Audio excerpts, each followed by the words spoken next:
Good morning students. आज हम हमारी +1 की क्लास में जो हमने लेसन अपना कल रीड किया था, हमारी बुक आरोह का लेसन 5 गलता लोहा, उसके आज हम अभ्यास के क्वेश्चन करेंगे। क्वेश्चन नंबर 1, कहानी के उस प्रसंग का उल्लेख करें जिसमें किताबों की विधा और धन चलाने की विधा का जिक्र आया है। धनराम लोहार का बेटा है, उसका मन गणित का ज्ञान प्राप्त करने में नहीं लगता। मास्टर त्रिलोक सिंह उसे 13 का पहाड़ा पढ़ाते पढ़ाते थक जाते हैं तथा इसलिए उसे संटी अर्थात डंडे से पीटते भी हैं। उधर धनराम के पिता गंगाराम उसे लोहार का खानदानी काम सिखा रहे थे। वे उसे सान चढ़ाना, धोकनी फूकना, हथौड़ा चलाना और घन चलाना सिखा रहे थे। वे भी गलती करने पर उसे हत्थे या संटी से पीटते थे।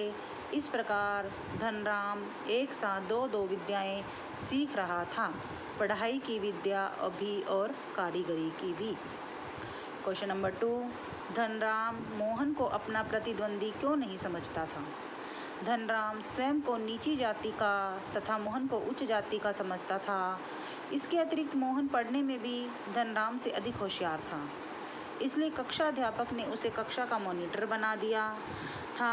मास्टर जी भी यह कहते थे कि मोहन बड़ा होकर एक योग्य युवक बनेगा और अपने गांव का नाम रोशन करेगा। इन सब बातों के कारण धनराम मोहन के साथ कभी स्पर्धा का, प्रतिद्वंदी, कॉम्पिटिटर का भाव नहीं रखता था।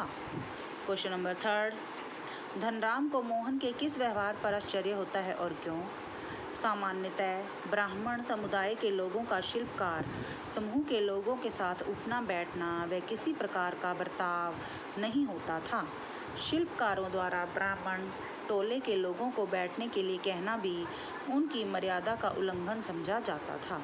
धनराम लोहे की छड़ को मोड़कर गोलाई में ढालने का प्रयास कर रहा था।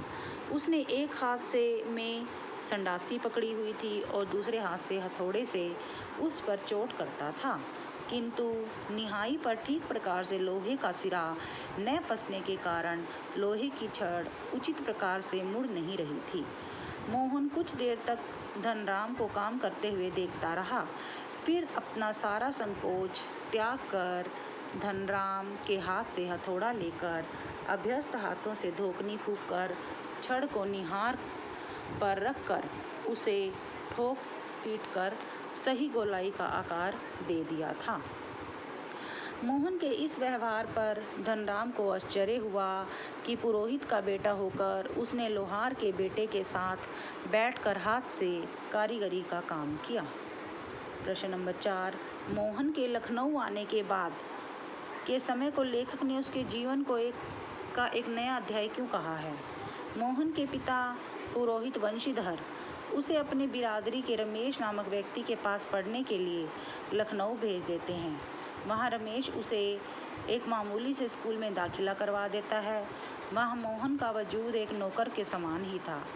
मोहन सारा दिन रमेश बाबू के घर के कामों में लगा रहता था। उसके पिता ने उसे इस उम्मीद से लखनऊ भेजा था कि वह पढ़ लिख कर एक बड़ा आदमी बन सकेगा।